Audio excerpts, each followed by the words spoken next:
Today is an exciting day. And you would have noticed when you walked in, there are a lot of things out in the lobby. And I want to thank all the donors who have graciously brought all their extra goods into the church. Okay, so if you're one of them who have brought all your extra, not the leftovers, but all the extra goods that you have, so that you can do a fundraising for the building. I want to thank you personally because I think it's a great effort from everyone. This project was initiated by Ryan and Joyce. Are you here? No, not here. But later you will probably be here. And I think it's a wonderful time that families can get together in such an occasion like this. I want to thank everyone. On the 3rd of December, we're going to have the Korean team come. They are very much part of the church. Of course, we don't see them very often because they are actually working very hard out there with the Orang Asli. Okay, so we don't see them here. And once in a while, they drop by. And they heard about our fundraising. Okay, so they said, Pastor, can we be part of it? We are part of New Life as much as you are part of New Life. And so we want to do something. And so the only thing they know how to do is to cook kimchi. So I said, never mind, whatever you know how to do, whatever you have, you can bring it along. So on the 3rd of December, if you still have some extra goods, you can bring it along because we are having our second flea market. This time is a Korean flea market, okay, but you can make it Malaysian. It's fine. And they will have some food served, they will cook. They are bringing a team of about 20 people, and they will do some presentations as well. They were doing some songs and testimony. Plus, I have asked Pastor Park to preach. Okay, so the Koreans are taking over. Okay, so be gentle to them. Okay, be kind to them. Okay, because they are really involved in our Malaysian work, very much. I think for us, if I ask you to go to, their Korea coming to Malaysia is like you going to India. You laugh.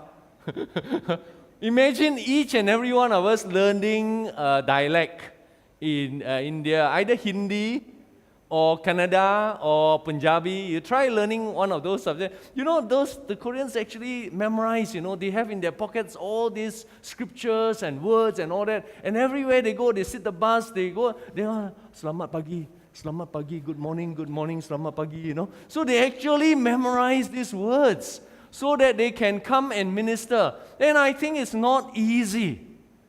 And many of them have spent many years looking at the language and studying, and so they are very active among our churches. Okay, so today I want to share with you, especially because today is Life Coach Day.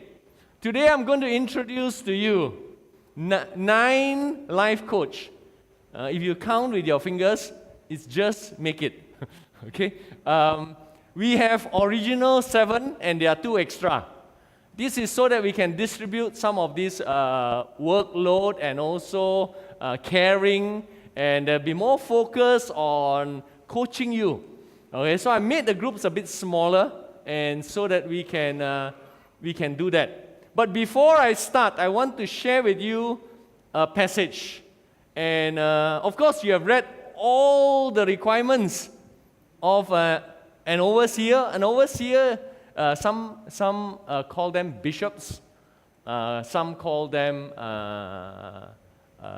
elders, and there is the other one that is considered as deacon. Okay, so these are the biblical titles given to some of these. Our church has got no deacons. Doesn't mean that we don't have deacons. We don't have deacon title, but many of us are deacons. Diakonos, the word, and we actually help in the daily running of the church. and those are the deacons. The elders are those who actually gather together to make the policies within the church. So there are two different levels. And in 1 Timothy chapter 3, it talks about these both levels of people. And you can see some of their requirements are very similar. Okay? And it says, if anyone sets, verse 1, if anyone sets his heart on being an overseer, he desires a noble task. And the first thing Bible talks about an overseer is one above reproach, the husband of but one wife. Okay, so 2 wives, 3 wives, sorry, you don't qualify straight away. Okay, and there are many other criterias in being an overseer, and also a deacon. Likewise, they are to be men, worthy of respect, sincere, not indulging in much wine, and various other things. And so there's a big list of things to do and not to do. And sometimes when we read this list, it frightens us. I don't know whether it frightens you or not, but sometimes it frightens me. Because many times we look at it and we say, Lord, can I qualify for such a high demand that the Lord has for us? Such a high demand. And so today I want to only focus on one verse. And I think that will take us a few minutes to do. And after that, I will introduce you to the life coach. Okay, and the verse is in 1 Timothy chapter 3 and verse 15. After all that Paul shared about what Timothy and the leadership of the church ought to be, he lands on this particular verse. And I think many people probably miss this verse most of the time. They will focus on all the qualities of the elder, all the qualities of the overseer, all the qualities of the deacon, and then and probably expound on it. I think we, by reading it, probably know that it's a very high standard. And many of us probably struggle to see that totally practice. Read, for example, temperate, self-control. These are the qualities. Temperate. I just give you a few. As I say the word, you assess yourself. Okay? Temperate, self-control, respectable, hospitable, able to teach, not given to drunkenness, not violent but gentle, not quarrelsome and not a lover of money, manage his own family well and sees that his children obey him, proper respect, and if he doesn't do that, how can he take care of the church? So there are so many things, and I think at the end of the day, it lands on this particular verse of 1 Timothy chapter 3 verse 15. In case, Paul says, in case I am delayed, after writing all that, he says, in case I am delayed, I write that you may know how people ought to conduct themselves in the household of God, which is the church of the living God, and the support structure and the foundation of truth. I think it's so essential that I want to paraphrase it and call this self-leadership. Many times we think that leadership is something that is creative. I think if you see in your notes, can I have a copy of the notes? I don't have it here. Thank you. If you see in the notes, there are certain myths about leadership. Whether leadership is about motivating people, leadership is about personality, leadership is about power and authority, leadership is about innovation and creativity, leadership is about competence. I think all these are really myths at the end of the day. Many things we can say about leadership because there are some fundamental misunderstandings in the way we portray leadership.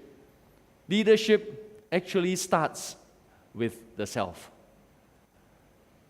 If we cannot govern ourselves, we don't qualify to be leaders. And it's a simple law as that. Govern ourselves in the eyes of God and govern ourselves in the eyes of the church. I think this is such a heavy topic. I hope you can smile a bit. But it is like that, isn't it? Because many times when we behave as a leader, we may behave very well in church. We put on our best, polish our shoes, brush our teeth, and we give the biggest smile we have.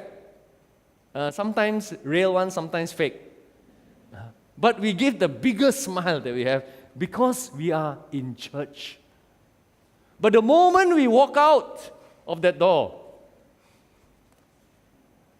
we grow 2 horns and we have a tail under our feet, between our feet. And that's why I say it's very hard for us to govern, to be meeting some of these criteria. Of course, we meet these criteria on and off, on and off. But the best is self-leadership at the end of the day. That awareness of where we are at. And so we know that there is a criteria. I mean, this is the only passage I have read, 1 Timothy chapter 3. But you know, if you read the Bible from Genesis chapter 1 until Revelations, there are so many criteria to live by. Really, there are a lot. And how can we live unless we self-govern ourselves? And we start with a self-awareness of where we are at. And that's where self-leadership is about governing myself in the face of God and the church. And I think this is an area that we can go back and ponder. I actually don't have a lot of time to do it. Maybe I'll do it as a teaching session later. It's very deep and solid of how we can govern ourselves. Because when we talk about governing ourselves, it starts with self-awareness of who we are, and we need to recognize that we all come from different backgrounds. Because your interpretation and my interpretation of the Bible sometimes vary, because we read in with our own background that we have. And everyone reads in with a background. And we call these 3 areas. One's family origin, how we are brought up. Maybe some of you are brought up with a silver spoon. Some of you brought up without a spoon. And we have a different family origin. And that determines our value in life. Because when it comes to money, for example, the person which is brought up with a silver spoon is very carefree. He has everything in the world. He doesn't worry. But those who comes into life in this family origin without anything, for them every cent, every dollar counts. You know, so we have a different approach. I was doing this exercise. So there are 3 areas. Let me finish. The first area is family origin. The second area is the leader's own family. Okay? And that's where we build so looking at our family origin, we build our own set of rules as well. Within our own family, we have unwritten and written rules within our family. And the third is the church family. So these 3 are working in relation with one another, so that we know where we stand and who we are, and our self-awareness of who we are. So we need to understand some premise. The second area is getting feedback. Feedback is very important for all of us, because we need to understand people from the other background. I just did an exercise in our Leaders' Day, and I got everyone, all my leaders, I think there were 70 of us here, 60 or 70 here, on the 4th of November. And I asked them to fill up a form. And everybody filled up a form of what they feel ought to be the subjects that we teach on an LGG. An LGG is Life Group Gathering, okay, which is the first week of every month. First Friday of every month, everybody gathers together. I call that the LGG. The second week, third week, fourth week is called LG, Life Group. Okay? So, understand? Some terminology. Malaysians like to abbreviate everything. You say, where do you live? PJ. Where do you live? KL. Which church you go? NRC. Who are these people? you know. But so I just, in line with all that, I do LG, LGG, you know, I confuse all of you. But that's the way, and I gave out a form during the time. And I asked them this question: what do you like to be taught on the first week of the month? And you know, not one person wrote the same thing. 56 questionnaires I collected on the end of the day. I took the whole manual to New Zealand last week so that I can absorb it, you know. And everyone comes from. So when I look at that feedback, I was thinking to myself, and as I look at the person who write, because I asked them to write their name, I know exactly where they come from, and I know why they want that area of teaching. Some I didn't know. And you know why? Because I didn't know your background. I didn't know where you come from. Your family of origin, your life, your basis of writing comes from a certain perspective. And that's why you want. And so when we understand leadership is like that. When I lead a church as big as 400 people, I don't lead individuals. I lead the church. And so some of the areas, I feel if it only benefits you, I will not attempt to solve it on the large macro scale. But if it helps the whole church, then I will attempt to do it within the church. But individually, I have life leaders that will attend to you personally. Okay, so there is a combination of personal attention plus church attention. And so I pastor the church. I don't pastor individuals in that sense. And individuals are pastored by all our life leaders that will come in and sit with you and pray with you through your needs and struggles. And so there is so the feedback is very important to me. So we have self-awareness, talking about leading from the self. Self-awareness, getting feedback. The other thing is ethics and principles. We need to clear that as clear as we can, because we need to lead with integrity. And that is the part of having to communicate principles and rationale, why we move in such a way. And so it gets area of ethics and principles in leading. And the fourth area is practicing courage. Telling some people no and some people yes. And I think that is where the church goes ahead. Courage to know our limits, where we are, because when we assess ourselves, we know where our limits are, what I can do, what I cannot do. I may not be the best preacher in the church. I may not be the best teacher. So I will sit down and I will evaluate who are the best and use them, because they are all in the body of believers. Okay, and that's where I want all of you to participate. Okay, so if I come to you one day and say, brother, sister, can you help us in this area? Please tell me yes. Okay? Because, I was in New Zealand to visit my daughter. My daughter just moved from Adelaide to Auckland. I always get these two mixed up because both start with A. So I always say she moved from Auckland to Adelaide. Actually, it's Adelaide to Auckland. And so I went there last week. I'm a jet-set pastor. Sunday disappear, Sunday come back. I was assessing how she's going. I think New Zealand is a nice country, beautiful country, but the cost of living is very high. I'm amazed. Everything is more expensive and the pay is lower. So you go there to work not because you want money. Okay? So you need principle and certain intentional move, and that's why you go there. And so I was there. And when I was there, 2 prophets came up to us. And out of a whole congregation, we attended a service there, because I told the pastor, no, I didn't come here to preach. I can help you with some of the leaders' meetings. I didn't come here to preach. We want to sit down and receive from the Lord. And so we sat there, and 2 prophets came up to us and prophesied on us. Wow, amazing, isn't it? So big, the church, and they point. Whoa. So I said, okay, what is it, Lord? And he says, they point to us and say that you have this gift of picking out champions. I was thinking, wow.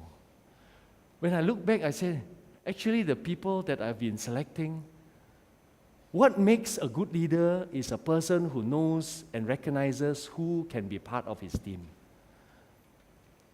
And I think that is very essential. He says you can pick out, and you have the anointing to pick out champions. And I was just reflecting to myself, even in a small decision like interchurch sports, for example, I was there to initiate new life into all the churches to play the sports. And I'm not a sportsman. I run 100 meters and I'm tired out already. I'm not a sportsman. I bowl, it goes into the longkang. I'm not. And so I looked around. Who can take over my job? Because I don't want to be the representative for sports for New Life. Ding! I saw this guy. His name is Darren Chong. I took him on the next meeting. I said, come with me. And he eagerly came with me. So I sat 1 year through the committee. The second year I sat through. So I sat through 2 years in the committee, and I brought him along. After that, I left it to him. And then I left. Picking out champions. You know what happened? After he went in, they won more medals than when I was there. I think we need to be like that, where we can pick people and release them. And listen to some of these feedback that they have. And so that's what leadership is all about. To be able to do that, and do that courageously. And so that was, and then after that, there was some change and various other things. And so I like to just land on this particular area of self-leadership, governing ourselves. So wherever we are, the key for New Life leaders is just one line. I don't have big 10 commandments for you. Okay, I don't want to increase. Actually, Jesus reduced it to only the greatest commandment. But I want to reduce it to an area that we can handle. You govern yourself in the eyes of God and in the church. And the beautiful thing is, God doesn't sleep. God is in church, He's at home, He's at school, He's at work. So you govern yourself. I don't have to say anything more. When you want to do your tax planning, when you want to give your tithes, when you want to fight with somebody for a car park lot, when you want to beat the traffic light in 5 o'clock in the morning, when nobody is around and you are late for dawn prayer because you woke up 10 minutes late, you govern yourself in the eyes of God and the church. Nobody sees. But that's a leader in the house, where we can know what our principle and ethics are. And we sit there in the traffic light and know, should I beat it or should I not? Sometimes we are very tempted to beat, especially those lights that go for 3 minutes and don't change. Especially people like me. Because I like the accelerator. But also it's tough. But I have to sit there and I have to swallow saliva. Isn't it? It's all self-governing at the end of the day. We have laws and laws, but we need the leadership in church is all about governing ourselves. And so I have many other areas I want to share with you also on crisis leadership, on vision leadership, on administrative leadership. There's so many areas, connecting leadership, spiritual leadership, but I think today I just want to land on one called self-leadership, which I think is the key to a lot of other principles that can unravel from there.